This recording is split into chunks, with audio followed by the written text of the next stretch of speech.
مشرع instrucțiune حرکت در رو به خطری حرکت در رو تامین میکنه ورود جداگر حرکت میکنه. پیشگویی سامانه‌های اینترنتی و مرکز آب و هواشناسی کشور اوید به تغییریابی آب و هوا و سرچوی آن اثبات خود را یافت. در حقیقت روزهای 19 و 20 نوامبر سال جاری حرارت هوا یکباره به پایان فرامده برف زیاد بارید. هوای تغییریابنده سیربارش به حرکت نقلیات در راههای اتومبیلگرد مانع ایجاد نموده از مسئولین کارخانه‌های کمونالی و نگهداری راهها محصولات بیشتر طلب نمود.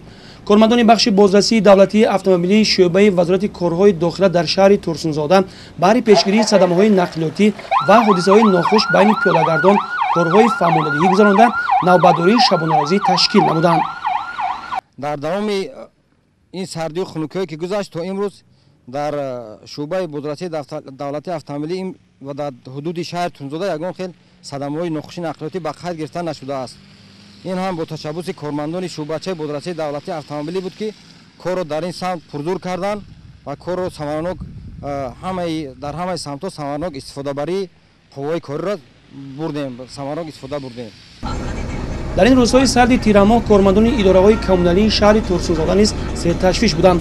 ذخیره پیشکی، خمون، نمک و دیگر موادهای ضد لغزش، اینچنین آمادگی تکنیک‌های برف‌تازه‌کن و باربردار کاری مسئولین را جهت سریع وقت تازه نمودن راه‌های اتومبیلگرد آسان نمود.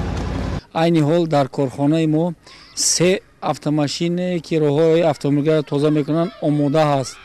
4 تا ماشین برای موادهای ضد لغزش را چاشیدن همه روزه بهر برطرف نمودن راه‌ها سفربر گردانده شدند. اینچنین از حساب کارمندان کارخانه نوبت‌داری شبانه روزی تشکیل شده ایستاده است که همه این ممانعت‌ها را همه روزه برطرف می‌سازند. ساحه تندرستی نیز برای گذراندن موسم زمستان امسال آمادگی همه‌جانبه دیده است. بنابر معلومات منیجر شبکه کمک اولیه طبی سانیتری شهر ترسونزاده فخریت تقایوند در تمام مرکزهای سلامتی دهوی و بنگاه‌های طبی خدمترسانی خوب به راه مانده شده است و در روزهای سرد و سیربارش یگان حالت ناگوار به قید گرفته نشده است. در دوام همین یک هفته در هوای که ما کارهای با اهالی کارهای فرماندهی کارهای تشخیصاتی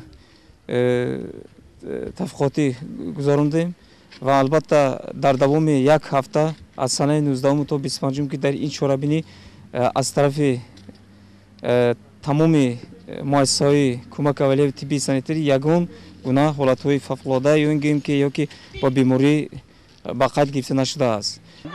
شهر ترسونزاده از شهرهای صنعتی مملکت به حساب رفته در حدود آن کارخانه‌های خرد و کلان استحصالی فعالیت می‌نمایند. علاوه بر این در مرکز شهر شماره زیادی بناهای استخداماتی بلند آشانه از آهن و بتون بنیاد گردیده موجود است. برای فعالیت منتظم کارخانه‌های استحصالی، گرم نگاه داشتن بناهای بلند آشانه و تامین مردم شهر و دهات شهر ترسونزاده در چنین روزهای سرد کارمندان شبکه‌های برق محصولات بیشتر دارند.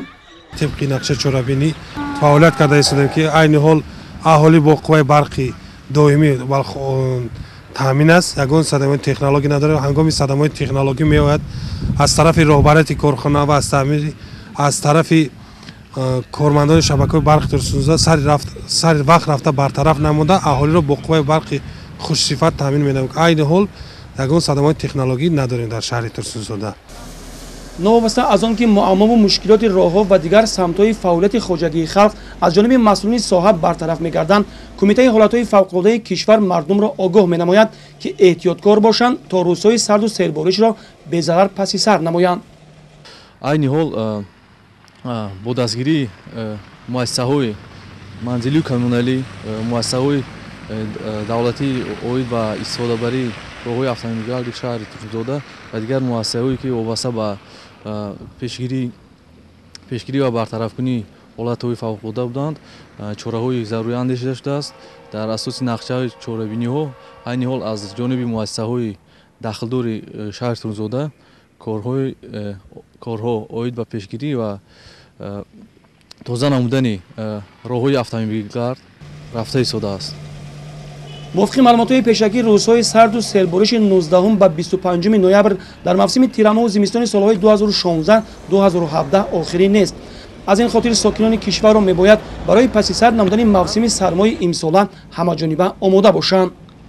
گزارش خورشید حلیم و بختیار قادرov از شهر ترسونزاده برای برنامه اطلاعاتی نوی